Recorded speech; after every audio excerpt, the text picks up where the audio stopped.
From Hollywood, the Johnny Carson Show. With Laurie Carroll, Peter Hanley, Glenn Turnbull, Hank Sims, Cal Gooden and the orchestra, and starring Johnny Carson.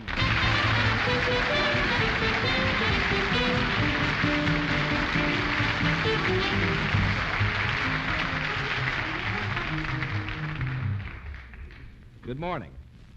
I shouldn't say that again, should I? Good afternoon in New York and wherever you happen to be today. On this holiday, Memorial Day, we're very happy that you dropped in to spend a little time with us. We've probably got a lot of people who haven't seen our show yet, husbands who work and kids who are home from school, because we're on in the daytime, and we're happy that you stopped in to spend a half hour with us. I have one headline that was in the paper. This is more or less concerned out here with Los Angeles. Last night, right here in Hollywood, that's where we do the show in Hollywood, they had what they call a sonic boom. Did any of you folks in the studio notice that last night? Now, for you folks who don't live around where they have jet planes, a sonic boom is what they call where the plane dives through the air faster than the speed of sound, and as it pulls out, there's a big air pressure thing created, and it causes a big boom. And it blew windows out of homes around here and shook people out of bed on the floor. You fell out of bed? Oh. Uh-huh? You fell off the couch? Well, have a victim right here. But actually, I'm going to reveal the truth this morning. That was not a sonic boom. You see, the police are suppressing evidence right here in Los Angeles. What all that was last night, it was thousands of Los Angeles motorists celebrating the 12th straight day with no smog. And they were so happy because due to the good visibility, they could back up and take a run at all the targets they'd missed before. You see, when I said good morning, actually this morning out here in California, of course, 11 o'clock right now, which means that our cast right over here, the gang has to get up. We're down here about 8 o'clock in the morning. Have you met our cast before? There they are. Good morning, group. Good morning. Try that again. Good morning. Sir. I don't think there was a heart in it there was yesterday. No, getting up in the morning is just, a lot of people have trouble. I just wondered if anybody has trouble getting up like I do in the morning. Man, I do, John. Really? What's your problem? I just can't get up in the morning. You know, I've got 3 alarm clocks at home. Yeah? They're named Kit, Ricky, and Corey. And believe me, they get you up. Actually, living in California, back in the Midwest where I was from, I lived in a rather small town. And to get up in the morning, they devised in this town, they had a curfew bell that rang at 8 o'clock at night. And they tried it a few nights, and they had all kinds of protests, and they had to repeal the ordinance because the bell was waking so many people up. It was 8 o'clock at night, you see, and people, well, what's the difference? It's kind of a Midwestern joke anyway. I got an idea. Tomorrow morning, you send over your 3 boys. I don't have any... I'll be happy to. You're going to have them, too. Hank, how about you? Do you have any trouble getting up in the morning? I really don't, John, because I'm up at 5 in the morning and do a bunch of setting up exercise, take a little dip in the pool and play 9 holes of golf, really. You do all this after you get up? No, before I wake up. Sorry I asked. Peter, do you have any trouble at all? I've got nothing against mornings. Yeah. The only thing that I do have against them is that they start so early in the day. You got a point. Laurie? Well, I don't have... You always look fresh in the morning anyway. I wondered how you do. I just pop out of bed at 7:45 and get in the car, and I'm here at 8 o'clock. It's very easy. It's that easy, huh? How come? Well, I just get out, get in the car, and come on over. Don't worry about breakfast. You don't have any breakfast in the morning? Well, I really do, but you see, I'm very careful about that. A singer should always eat breakfast, so I eat it at night just before I go to bed. Oh, get out here. Now, I was speaking to the kids a minute ago about being alarm clocks in the morning. I have the 3 little boys, and of course, they get a chance to walk today, watch the show, because 2 of them go to school. And we were talking the other night, and those of you who have youngsters know, they say, what did you do before television? It's a fact, that they watch television quite a bit. And I remember once asking my grandmother what they did, before radio. And in those days, they didn't have jukeboxes, the things kids have now, or television. And in those days, it was strictly self-entertainment in the parlor, and they used to have what they call, maybe some of you people remember, riddle parties, what they call. They'd sit around and they'd just do the old-fashioned riddles. And they just pass the time by exchanging wits, and usually the solution to these riddles was a play on words, and you had to try to solve them, you see. Now, we've come up with some of these today, and in the old days, lots of these riddles were on biblical subjects first. For example, I'd like to give you a couple of examples of the riddles, and then we'll see what we can do. For example, here was one of the old-time riddles. At what time of day was Adam born?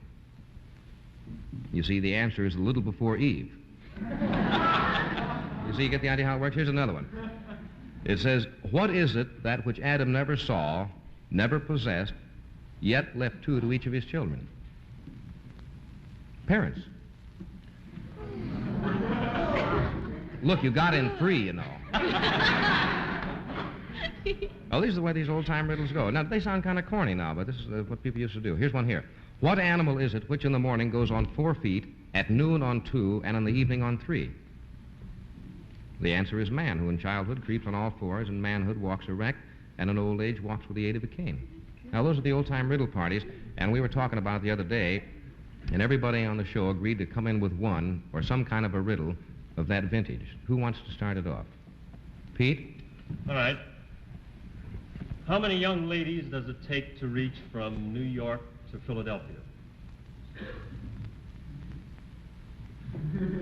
I don't know. How many? 100. Because a miss is as good as a mile.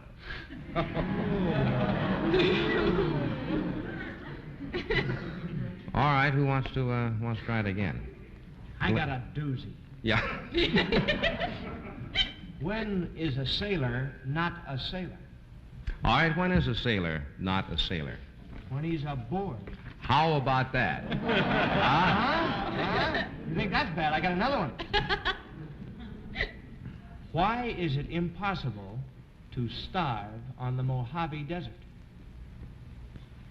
All right. Why is it impossible to starve in the Mojave Desert? Because of all the sand witches there. I got one, John. You kind of like that one, don't you? You've got one, Hank? Yeah, as a matter of fact, I made this one up when you said to come up with one. Thought it up right out of my own head. Yeah, is it hard? I mean, you just wait.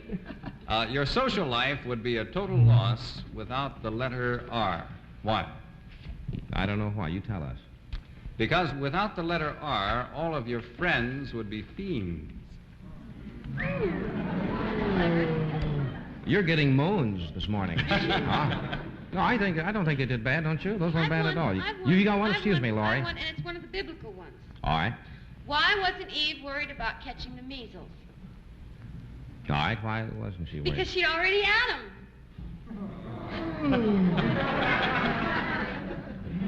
They're turning against us. You know that, don't you? They're marching right down. But here's a riddle that is centuries old that somebody gave me. I haven't been able to track down the answer to this. It goes like this. What we caught, we threw away, and what we could not catch, we kept. What was it? They didn't give me the answer. I didn't get the answer. What we caught, we threw away, and what we could not catch, we kept. What was it? Anybody know the answer to that one? Coal, fish? Youth? No, what we caught, we threw away. And what we could not catch, we kept. I don't have the answer here. If anybody knows, let us know. We'll be back in just a couple of seconds, so don't go away. And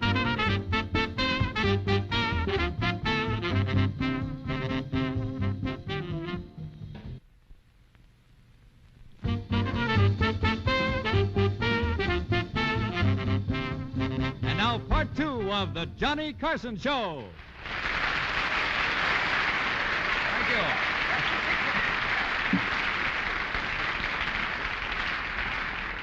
Thank you. Welcome back to the second half of our show.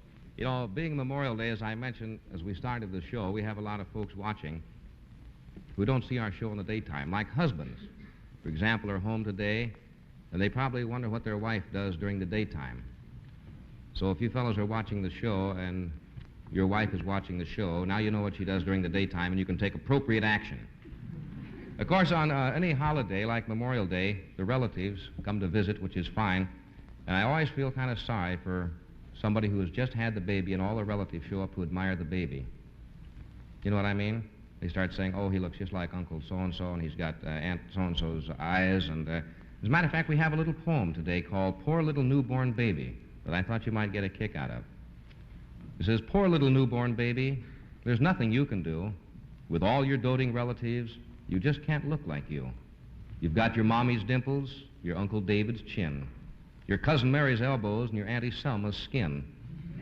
You've got your daddy's kneecaps, you've hair like Grandma's niece. Were you born or just assembled? Did you get here in one piece? No wonder you keep crying. No wonder that you groan. Poor little newborn baby, you've got nothing of your own. Quite cute, isn't it? That expresses it pretty well.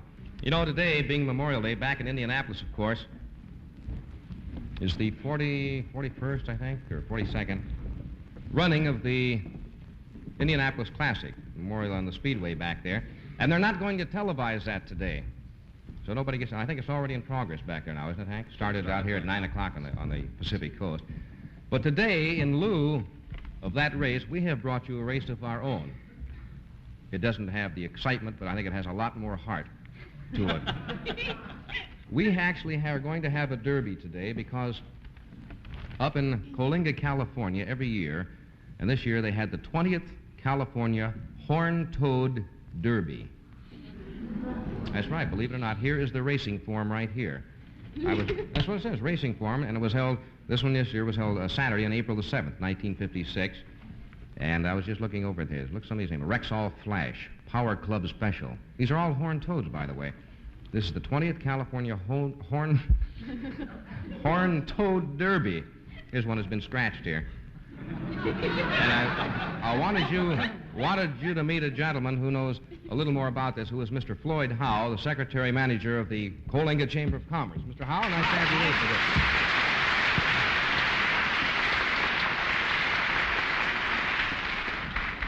Now, Floyd, tell us a little bit about this Horn-Toad Derby. You actually held one last April the 7th, right? Yes, we held it this year, Johnny, on the occasion of Coalinga's golden anniversary. We had a golden anniversary celebration in our 20th Horn-Toad Derby. How did this originally come about? Well, it seems back in about 1933, they first started at a gathering up in the hills at a picnic, and they had some races, but they used some hop toads. Hop toads? But in 1935, the American Legion held a special program in Northern Canyon at our picnic grounds to raise some funds to send a Boy Scout to a jamboree in Washington, D.C.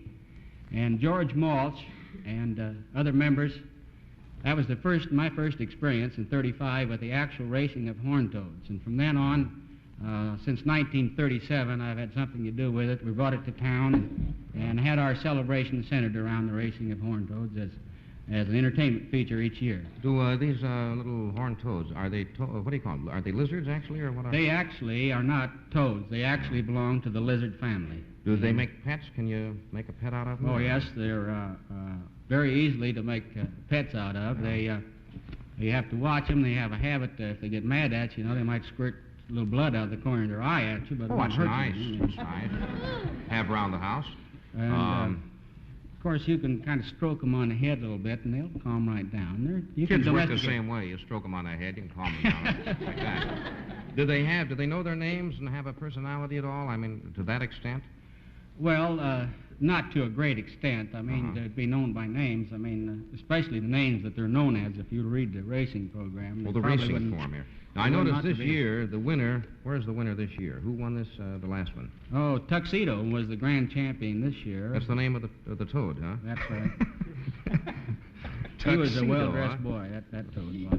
And you've brought some of these horned toads, and we're actually going to have a race down here today, right?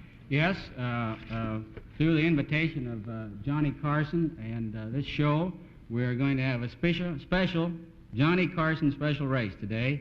Now, we might change the rules slightly. On our derby, we run from the center of a circle to the outside. But for this special race today, so that the viewers will have a better knowledge of horned toad lore, shall we say. All right, let's say that. We'll run we'll run a kind of a straight pattern race. I think we've set up something that everyone will enjoy. Shall we go over to the track? Let's go. All righty. Over to the track.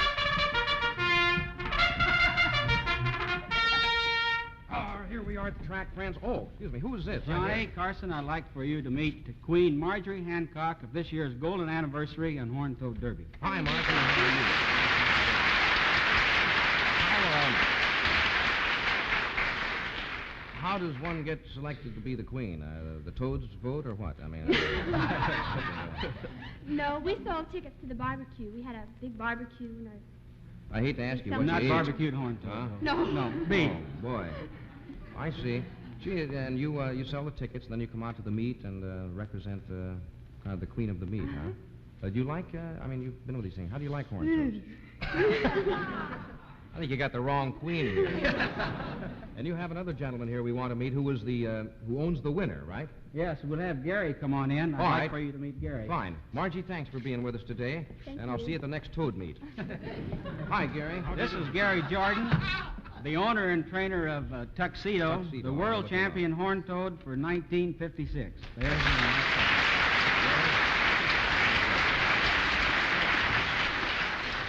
It says entered by Gary's Men's Store. Right. How did you happen to get a hold of this little toad? Well, I was taking inventory one day there at the store, and in amongst some shirts was this horn toad. And so I chased him around the store on my hands and knees for about 5 minutes, and I thought a toad that was that hard to catch would certainly win the race. What was the time on this toad this year? do you I know? think it was 7.8 seconds. 7.8 seconds. Now, what we want to do, how do you train them to race? Is there anything special you do to get them to go? You talk to them? Yes. No, and people, you, when they go to a racetrack, they stand and they scream and they yell. Does this do any good at all? No, I think you can warm them up before the race. They run much better when they're warm. Who doesn't? Now, how many toads do we have here today? We've got, they got numbers on the back, and I've got one with my name on it here. Yes, that's right. This is from Gary's trained stable of fine horn toads that he has, and we have a special one today with Johnny Carson's name on that, and he's going to compete. He's the challenger today for this Can I hold him here? derby. Would you like to hold him? You see, I got the name, right? No, these are very, very gentle. They don't hurt you at all. See, it's got the name on the back there. Right there. Says, in case of emergency, call... Now, I tell you the way we'll do this. We'll assign a toad to Lori. Have you ever been assigned to a toad? What number would you like? We have... 5. Number 5. Number 5? Lucky number. Laurie wants number 5. Yes. Okay. Number 5. There you are. Laurie, number 5. Number 5. Glenn, what number do you Hello want? there. 6, 3, Number 1. 6 looks Number like a live 6 one there. looks like a live one. Number 6. All right, we'll just race number for these 6. 3, okay? You're going to win. Johnny, you have yours now? I've got mine here. All right, now Okay. what do we do now? Well, on this special occasion, I think probably we should line you people up, and so that we can get a good view of this race. What do they have to do? Go through And the little we'll gate? ask you to see who can to get the toad through that gate over there, or the barricade first, and that will be declared the winner for this special race. All right. All right? Now, let me Okay. get... Wait a minute, hold it. I'm just talking to him. Pepping him up a little. I'm going to demand a saliva test right after the race. All right. All right, are you all set now? All set. Now, no fudging now. No fudging. And I'm no... not fudging. Knuckles down I'm littler than you. All All right. right, on your mark. Whatever you do, don't look back. On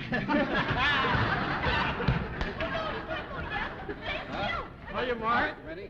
Get set. Go. Go. Come on.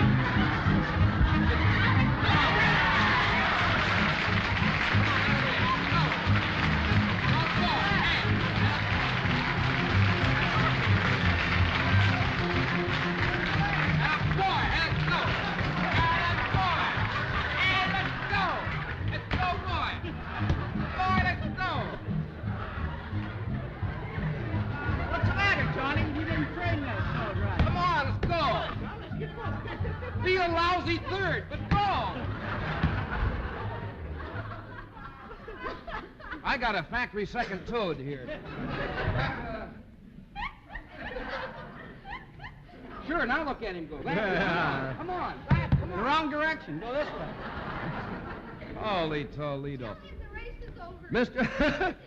Mr. Howe, thank you so much for coming up and bringing the toads, even though you brought me one that didn't cooperate. It was a pleasure, Johnny. I want to thank you and the show for your wonderful Oh, hospitality. it was We've a lot of enjoyed it fun. very much. Thank you. We had a lot of fun. Thanks, Mr. Howe.